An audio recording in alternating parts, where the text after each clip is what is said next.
ഏതായാലും അതിശക്തമായ ഒരു പ്രതിഷേധമാണ് ഇന്നിപ്പോൾ കണ്ടത് സംസ്ഥാന വ്യാപകമായി. ഇനിയിപ്പോൾ ഈ ഇഡിയുടെ രാഷ്ട്രീയപരമായിട്ടുള്ള പകപോക്കൽ നടപടിക്കെതിരെ ഏത് രീതിയിലാണ് CPM മുന്നോട്ട് പോകുക? നിശ്ചയമായിട്ടും നമ്മുടെ സംസ്ഥാനത്ത് വരാൻ വേണ്ടി പോകുന്ന വലിയ ഒരു ആക്രമണത്തിന്റെ തുടക്കമാണ്.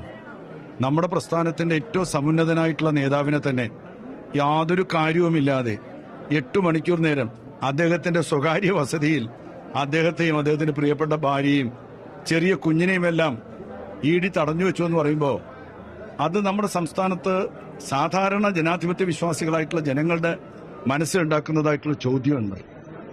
എന്തും ചെയ്യാം, ഇഡിക്ക് ആരെയും എന്തും ചെയ്യാം, അതിനുള്ള ലൈസൻസ് ഉണ്ടെന്നാണ് അവർ കരുതി ഇവിടെ വന്നത്. പക്ഷെ അവർ മനസ്സിലാക്കുന്നുണ്ട് എന്താണ് കേരളമെന്ന്.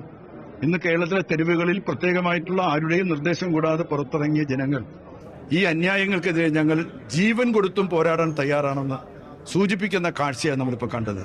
അത്ര ശക്തമാണ് ജനങ്ങളുടെ വികാരം എന്ന് പറയുന്നത്. ഭരണം നഷ്ടപ്പെട്ടാൽ എങ്ങനെയാണ് പാർട്ടി നേതാക്കന്മാരെ പ്രതിരോധിക്കുക കമ്മ്യൂണിസ്റ്റുകാരെന്ന് ഇന്നിപ്പോ ഇവിടെ തെളിയിച്ചിട്ട്, ഇവിടെ മാത്രമല്ല കേരളത്തിലാകമാനം തെളിയിക്കുകയാണ്. യാതൊരു സംശയവും വേണ്ട, ഇഡിയും വിഡിയും കൂട്ടായി നടത്തുന്നതായിട്ടുള്ള എല്ലാ കടന്നാക്രമണങ്ങളെയും നാം ചെറുത്തു തോൽപ്പിക്കുക തന്നെ ചെയ്യും. അക്കാര്യത്തിൽ സംശയമില്ല. പ്രത്യേകിച്ചും ഇപ്പോൾ കണ്ണൂരൊക്കെ ആണെങ്കിൽ ഈ റെയ്ഡ് കഴിഞ്ഞതിന് ശേഷം ഒന്നും ലഭിച്ചില്ല എന്നുള്ള കാര്യം അവർ തന്നെ എഴുതി നൽകി പോയൊരു സാഹചര്യം കൂടിയുണ്ട്. ഇവിടുത്തെ ഒരു സാഹചര്യം എന്താണ്? അങ്ങേക്ക് പിണറായി വിജയനുമായി അതുമായി ബന്ധപ്പെട്ട് എന്തെങ്കിലും സംസാരിക്കാൻ കഴിഞ്ഞു? എനിക്കത് സംസാരിക്കാൻ കഴിഞ്ഞില്ല. അദ്ദേഹം ഇനിയും കാര്യങ്ങൾ തുറന്ന് പറയാനുണ്ടെന്ന് പറഞ്ഞിട്ടുണ്ട്.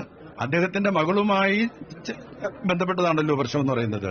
അതൊക്കെ ആ കുട്ടിയോ മറ്റോ പറയേണ്ട ഒരു കാര്യമാണ്. എന്താണ് സംഭവിച്ചതെന്നുള്ളത് നമുക്കറിയില്ല.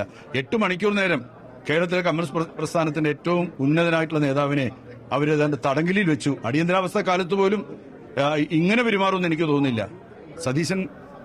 സതീശനും അതുപോലെ തന്നെ നമ്മുടെ പ്രധാനമന്ത്രിയും ഒക്കെ ചേർന്ന് നടത്തിയ ഒരു ഗൂഢാലോചന തന്നെയാണ് അക്കാര്യത്തിൽ സംശയമൊന്നും വേണ്ട. ഈ പ്രതിഷേധം ഇവിടം കൊണ്ട് അവസാനിക്കുന്നതാണോ അതോ വരും ദിവസങ്ങളിൽ ഏത് രീതിയിലായിരിക്കും? ഒരിക്കലുമില്ല. ഇന്ന് വൈകുന്നേരം എല്ലാ ഏരിയ കേന്ദ്രങ്ങളിലും ഇടതുപക്ഷ ജനാധിപത്യ മുന്നണി എന്നുള്ള നിലയിൽ നമ്മൾ പ്രതിഷേധം സംഘടിപ്പിക്കുന്നുണ്ട്. നാളെ ഗ്രാമപ്രദേശങ്ങളിൽ, ലോക്കൽ പ്രദേശങ്ങളിലും ബ്രാഞ്ച് പ്രദേശങ്ങളിലും ഒക്കെ തന്നെ ഈ പ്രദേശത്തിന്റെ അഗ്നി കെടാതെ സൂക്ഷിക്കുക തന്നെ ചെയ്യും, ജ്വലിക്കുക തന്നെ ചെയ്യും.